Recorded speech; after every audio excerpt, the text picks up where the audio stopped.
Welcome back, everybody. I wanted to make a video about what I've been up to recently here. There's not a lot to report on the citrus front. I figured I would make a video about that later on this spring.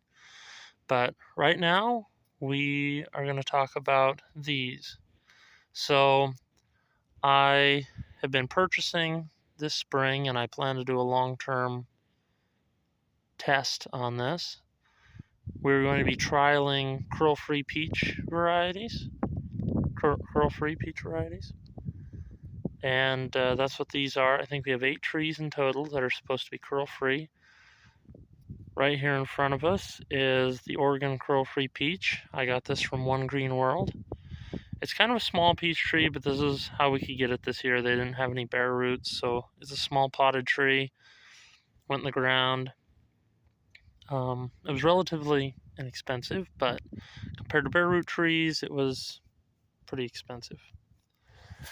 And then over here we have Salish Summer, formerly known as Q1-8. That's one of our varieties. And then over here, this is actually not a pure peach variety. It's Tri-Lite Peach Plum, which I've seen some contradictory information on whether it's peach leaf curl resistant or not. So I'm going to find out with it. And it's a cross between a Japanese plum and a peach. Well, it's 3/4 peach and then 1/4 Japanese plum. And I thought, since plums aren't susceptible to leaf curl in our environment here, or I don't think they are in general, like almond trees, apricots, and peaches are all susceptible to different forms of the fungus. Plums are not. So I was kind of thinking, well, maybe it won't be. Maybe that'll give it some resistance. I don't know. It's just a theory. But some sources do say it is resistant to leaf curl. Others do not. And then this is the Indian Free Peach. I got this from Restoring Eden. They're up in SeaTac. Oh yeah, the last 2 trees also came from One Green World. For here's just an apricot tree that I picked up at Costco. It was really cheap, so I don't know. Puget Gold, I believe, is the variety that they say that it is.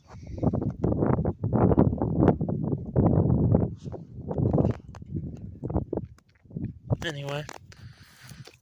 And then this is a peach variety. I haven't been able to get any information on it.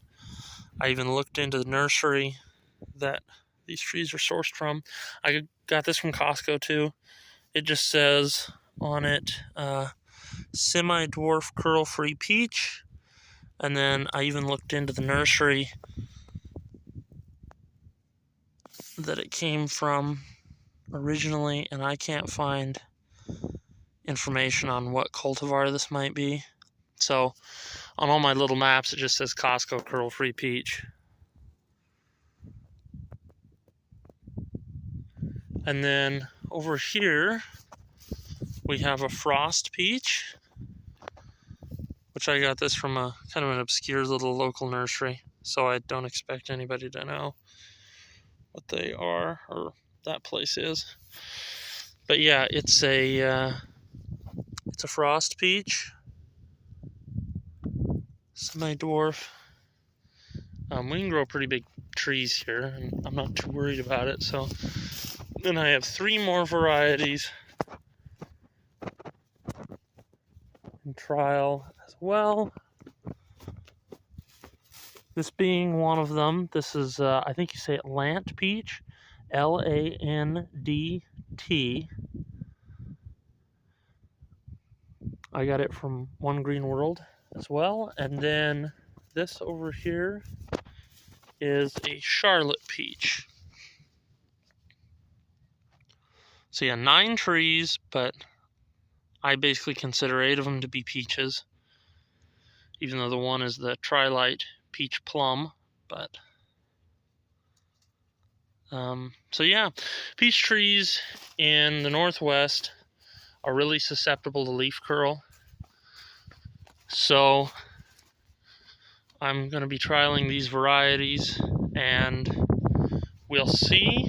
I have another peach on the property that came up as a seed many years ago, but I'm really surprised it's still alive because it gets leaf curl really, really bad every year, but it keeps coming back. So I don't really want to have to spray trees every year with copper or any kind of fungicide to try to keep them alive. But I did spray that tree with copper this year to see. Actually, maybe we can go take a look at that tree. Okay, so here's the other peach tree. It's quite a bit bigger than the other ones. And like I say, I'm really surprised it's still alive. One, every year it gets buried under this. In the Northwest here, where I'm at, blackberry briars they're invasive, and they will take over properties if you let them go for too long. So, I mean, like that, there was an apple tree there. You can still kind of see the apple tree, but it's buried in blackberry briars. And so was this one. This used to be a chicken pen in here. Chickens will keep the blackberries at bay, but we quit putting chickens in this pen quite a few years ago. And we would dump our peach pits in here for the chickens to clean up. And then I was walking by, this is probably, 5-6 years after we had any chickens in here, and the blackberries had taken it up, and there was this little, what I was thinking is this weird little plant, because nobody around here really grows peaches because of the curl problem, and leaf curl resistant varieties are kind of a newer thing. So up until, probably the last 20 years or so, and there are still people that can't grow peaches here because even the curl-free varieties aren't so curl-free because our climate is just perfect for growing the leaf curl. But anyway, I was walking by and I saw these these leaves sticking out that weren't blackberry briar leaves, and I was like, what is that? So I went online, I looked it up, and I figured out it was a peach tree. And it was this peach tree that had come up. It was probably only, probably about right here. And it was sticking out of the blackberry briars. I've had to cut them out to be able to get to the tree, and I have to do it every year because they just keep coming back. But, so anyway, I started looking into it, and the next year, after I cut it out, it bloomed really good, and then of course, everything got leaf curl and it dropped all its blooms. And if it's not self-fertile, which it might not be, it wouldn't be able to set any fruit. Anyway, and I don't know, it's had curl so bad every year that like I say, I'm surprised it's still alive, but every year it grows a little more. This tree, it seems like it will flush its initial growth, all its initial growth will get curl, and it drops it all. And then it'll reflush in the early spring.